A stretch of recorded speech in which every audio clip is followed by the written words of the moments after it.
Shri Vidyanagar high school, આશ્રમ road, Ahmedabad. ધોરણ 11 science chapter 1 part 9માં સર્વે વિદ્યાર્થી મિત્રોનું હાર્દિક સ્વાગત છે. હવે ચેપ્ટર 1માં મિત્રો આગળ વધીએ. છેલ્લે આપણે સ્વાધ્યાય 1.4 પૂર્ણ કર્યું હતું. હવે પૂરક ગણની વ્યાખ્યા જોઈશું. જો એ સાર્વત્રિક ગણ યુ નો ઉપગણ હોય, એટલે કે એ સબસેટ ઓફ યુ હોય અને ગણ એમાં ન હોય તેવા યુના તમામ ઘટકોથી બનતા ગણને એનો પૂરક ગણ કહે છે. એટલે કે સંકેતમાં એને દર્શાવીશું એ ડેશ ઇઝ ઇક્વલ ટુ એવા બધા જ એક્સ કે જ્યાં એક્સ યુમાં હોય પરંતુ એમાં ન હોય, એટલે કે x belongs to U and x does not belongs to A. આ વ્યાખ્યાને વધારે ઉદાહરણ લઈશું એટલે વધારે તમને સમજાશે, પણ વેન આકૃતિમાં સમજી લઈએ. સાર્વત્રિક ગણ યુ, એમાં કોઈ ગણ એ આવેલો છે તો એ ડેશ કોને કહીશું? તો યુમાં આવેલા પરંતુ એમાં ન આવેલા એના સભ્યો નથી લેવાના, એ સિવાયના યુના તમામ ઘટકો. એટલે કે હું જે ડાર્ક લાઈનથી બતાવું છું,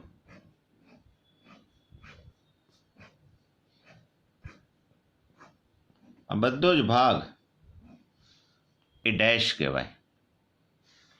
એટલે કે એ સિવાયનો માત્ર, એ સિવાયનો આ બહારનો જે બધો જ ભાગ છે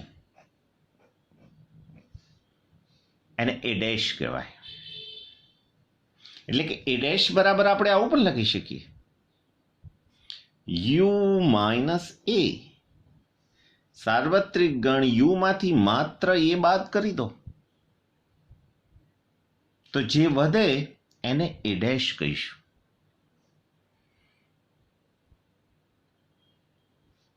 ઉદાહરણથી પહેલા સમજીએ એ ડેશ કોને કહેવાય, પૂરક ગણ કોને કહેવાય.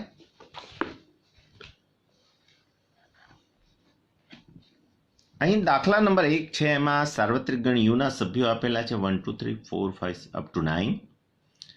એના આપ્યા છે, બીના અને સીના ઘટકો આપેલા છે. તો હવે એ ડેશમાં કયા સભ્યો આવશે? તો યુમાં આવેલા પરંતુ એમાં ન આવેલા, એટલે 1 2 3 4 જે એમાં છે એ બાદ કરી દેવાના છે. તો 1 2 3 4 બાદ કરી દઈએ તો એ ડેશમાં વધે 5 6 7 8 અને 9. એ ડેશ મળી ગયો મિત્રો. એ જ રીતે બી ડેશ, બીજો ગણ છે બી ડેશ શોધવાનો. તો બી સિવાયના, એટલે આ 2 4 6 8 આમાંથી બાદ કરી દેવાના છે. બાકીના સભ્યો લખી નાખો એટલે બી ડેશ મળી જાય. એ જ રીતે એ યોગ સીનો હોલ ડેશ અને એ પ્રમાણેના આપ્યા છે કેટલાક ગણો શોધવાના.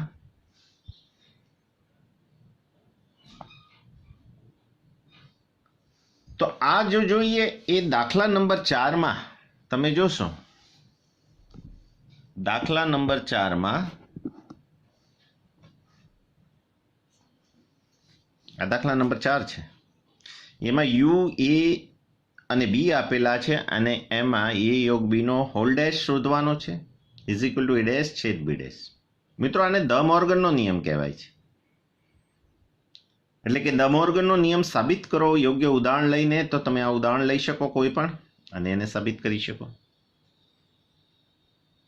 તો એવો જ આ પ્રકારે જો આ શીખીશું તો આ બધા સરળતાથી તમે શીખી શકશો. તો હવે ધ મોર્ગનનો નિયમની મેં વાત કરી, તો પહેલા તમને પૂરક ગણના કેટલાક ગુણધર્મો સમજાવું. બહુ સહેલાઈથી કહી શકાય એમ છે કે પૂરક ગણના નિયમ એ યોગ એનો ડેશ, આ ગણ એ છે અને જે આ બ્લુ રંગનો છે એ ડેશ કહેવાય. બંનેનો યોગગણ કરો એટલે આખું યુ થઈ જાય. બહુ ઇઝીલી કહી શકાય એમ છે. અને બંનેનો છેદગણ ફાય, કારણ કે બંને અલગ ગણ છે. એ જ પ્રમાણે ધ મોર્ગનનો નિયમ એ યોગ બીનો whole dash is equal to A dash છેદ બી ડેશ, જેને આપણે યોગ્ય ઉદાહરણ લઈને સમજીશું. એ જ રીતે એ છેદ બીનો whole dash is equal to A dash યોગ બી ડેશ.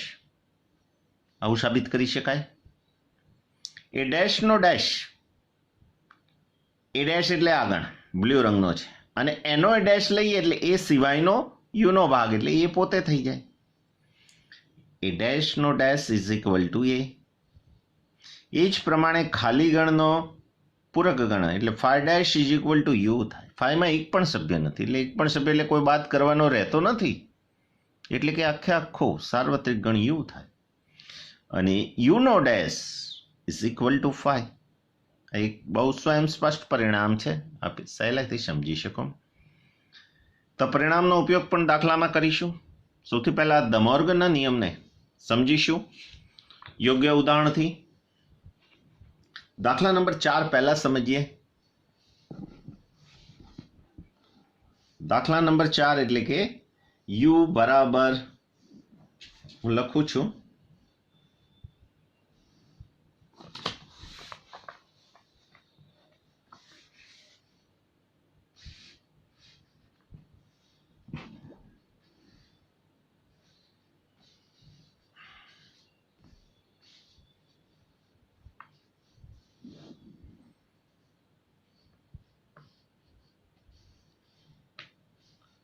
સ્વાધ્યાય 1.5 એનો દાખલા નંબર 4. તો યુ બરાબર 1, 2, 3 અપ ટુ 9 સુધી છે. 9 સભ્યો છે. એમાં 2, 4, 6 અને 8 છે. બીમાં 2, 3, 5 અને 7 છે. તો મિત્રો તમે કહી શકશો ઇઝીલી પહેલા કે એ ડેશ શું મળે. બાજુમાં જ હું લખું તો એના સભ્યો બાદ કરવાના છે. ચલો યુના સભ્યો લખતા જઈએ. 1,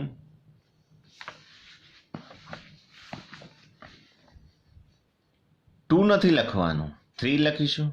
4 નથી લખવાનું, 5 લખીશું. 6 નથી લખવાનું, 7 લખીશું. 8 નથી લખવાનું, તો 9 લખીશું. તો આ ડેશમાં મળશે. આટલા સભ્યો યુમાંથી બાદ કરી દીધા. એ જ પ્રમાણે બી ડેશ શોધીએ તો 1 લખીશું, પછી આ 2 નહીં લખીએ, 3b નહીં લખીએ, પછી આવે 4, 5 નહીં લખીએ, 6, 7 નહીં લખીએ, 8 અને 9. આ બી ડેશ થઈ ગયું.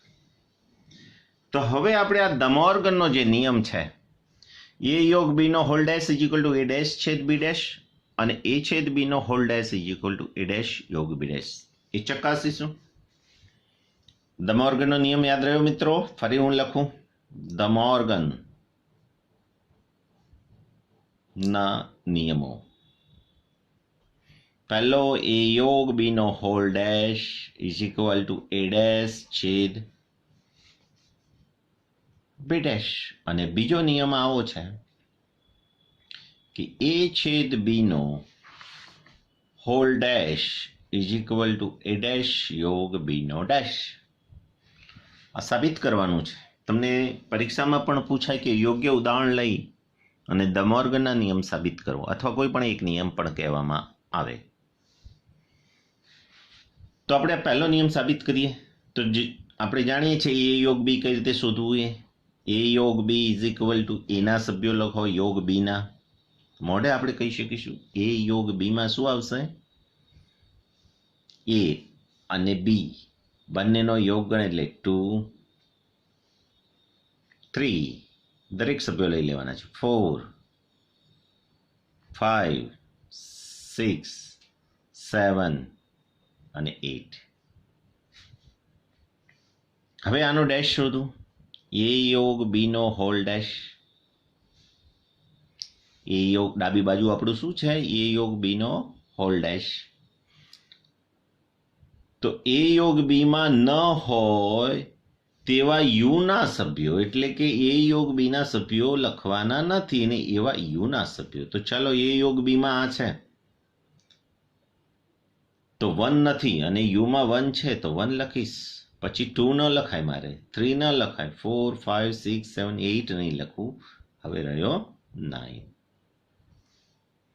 તો આ એ યોગ બી છે અને આ એ યોગ બીનો હોલ ડેશ છે, એટલે કે પૂરક ગણ છે.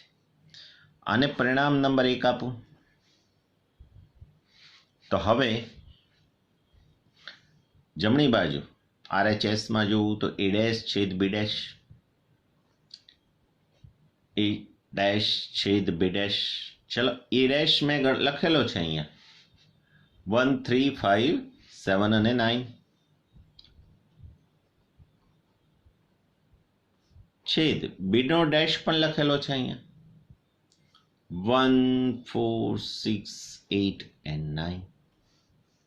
અચ્છા, આ બંને ગણોનો આ ડેશ લખ્યો, છેદ બી ડેશ લખ્યો, એટલે કે છેદ એટલે કે બંનેમાં હોય એવા સભ્યો. તો 1 બંનેમાં છે તો હું લખીશ. 3 નથી, એ પ્રમાણે બીજો સભ્ય જોઉં તો માત્ર 9 છે જે બંનેમાં છે, એટલે કે એ ડેશ છેદ બીનો ડેશ ઇઝ ઇક્વલ ટુ 1 9. આને પરિણામ નંબર 2 કહું. તો પરિણામ 1 અને 2 સેમ મળ્યા, તો પરિણામ 1 અને 2 પરથી આપણે કહી શકીએ કે આ બંને પરિણામો સરખા છે, એટલે કે એ યોગ બીનો whole dash is equal to A dash છેદ બી ડેશ, એટલે કે દ મોર્ગનનો નિયમ સાબિત થયો. મિત્રો, આ જ રીતે તમે આ નિયમ પણ સાબિત કરી શકશો. અને જો આ દાખલામાં સમજાઈ ગયું હોય તો હવે આ દાખલાઓ અગાઉ જે છે આગળના એ બહુ સહેલાઈથી સમજાઈ જશે. કે યુ આપ્યો છે, એ આપ્યો છે અને એનો પૂરક ગણ શોધવાનો છે. તો એ ડેશ બરાબર ABC નથી લખવાના, તો ડી થી શરૂ કરી EFG અને H. બહુ ઇઝીલી મોડ શોધી શકો, એ પ્રમાણે આ ગણોને આપ શોધી શકો. દાખલો નંબર 3 પણ એવો જ છે કે સાર્વત્રિક ગણ યુ તરીકે તમારે કોને લેવાનો છે? પ્રાકૃતિક સંખ્યાઓનો ગણ, એટલે કે n. અને નીચે આપેલા ગણના આ બધા જે ગણો ગુણધર્મની રીતે આપ્યા છે એના પૂરક ગણ શોધવાના છે. તો આના જેવું જ થયું મિત્રો. આને માત્ર યાદીની રીતે લખવાનું છે ને જે અગાઉ આપણે શીખી ચૂક્યા છીએ. દાખલા તરીકે એકાદ ઉદાહરણ લઈએ.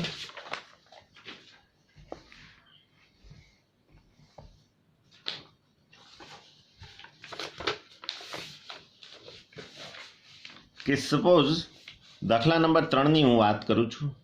દાખલો 3.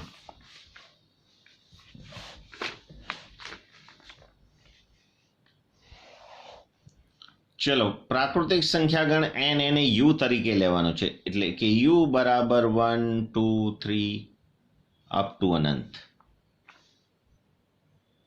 હવે પહેલો ગણ લઈએ,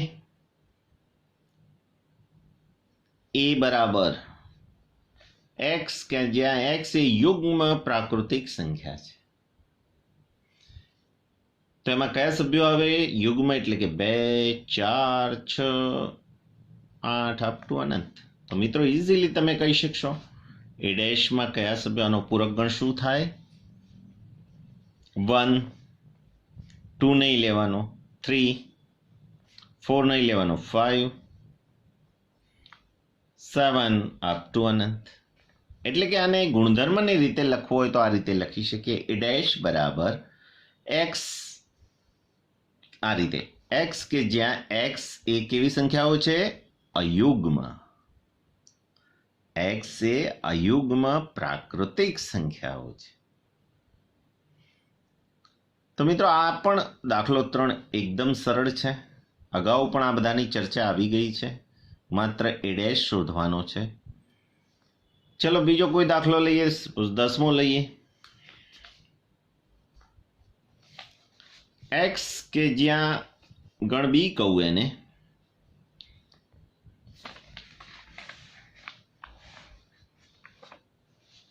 દસમો દાખલો, એક્સ કે જ્યાં x greater or equal to 7.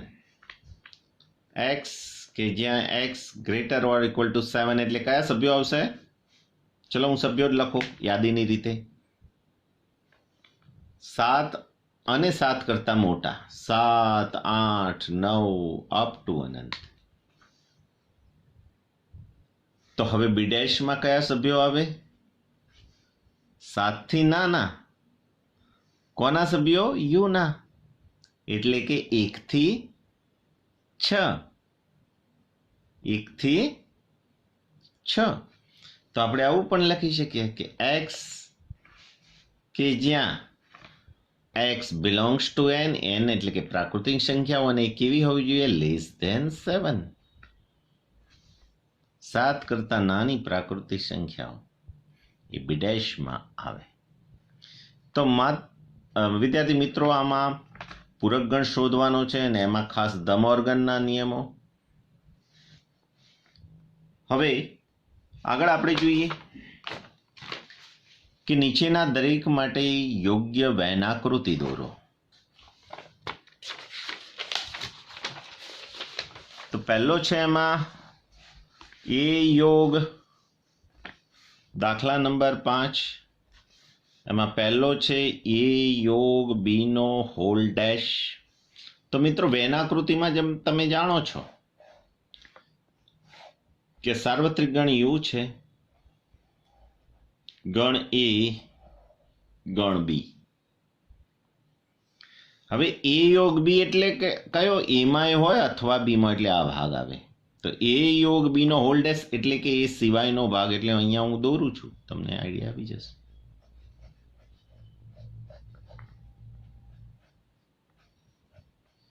વેનાકૃતિ છે કોની? એ યોગ બી ના હોલ ડેશ.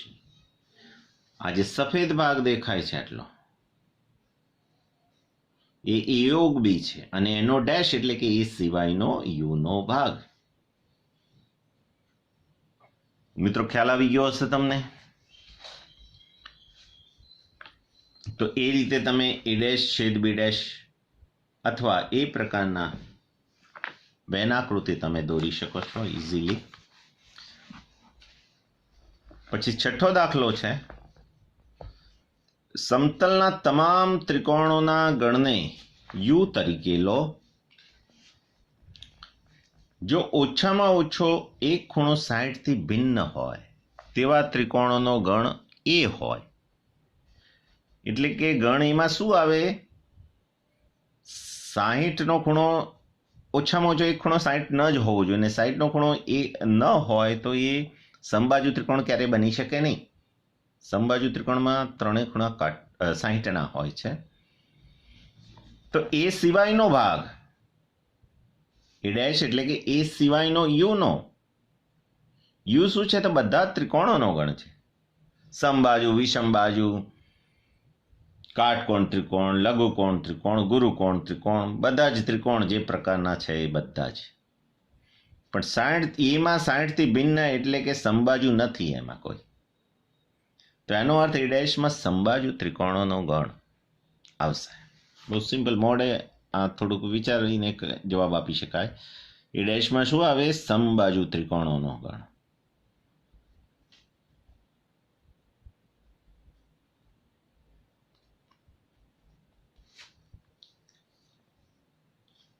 તો હવે છેલ્લો 7મો દાખલો છે મિત્રો, કે સત્ય છે કે અસત્ય એ જણાવવાનું છે. એ યોગ એનો ડેશ. વ્યાખ્યામાં જ આપણે જે જોયું હતું, પરિણામ જોઈ ચૂક્યા છીએ. એ યોગ એનો ડેશ, એ અને એ ડેશનો યોગ ગણ એટલે કે આખો યુ થાય. એ જ રીતે ફાઈ ડેશ. ફાઈ ડેશ એટલે શું થાય? યુ. યુ છેદ એ એટલે કે એ થાય, અને એ છેદ એનો ડેશ બંને અલગ ગણ છે એટલે કે ફાઈ થાય. બહુ સહેલાઈથી આ વાતને જણાવી શકો. તો મિત્રો અહીંયા સ્વાધ્યાય 1.5 આપણે પૂર્ણ કર્યો. એની પ્રેક્ટિસ કરજો. ફરી મળીશું આવતા લેક્ચરમાં. નમસ્કાર.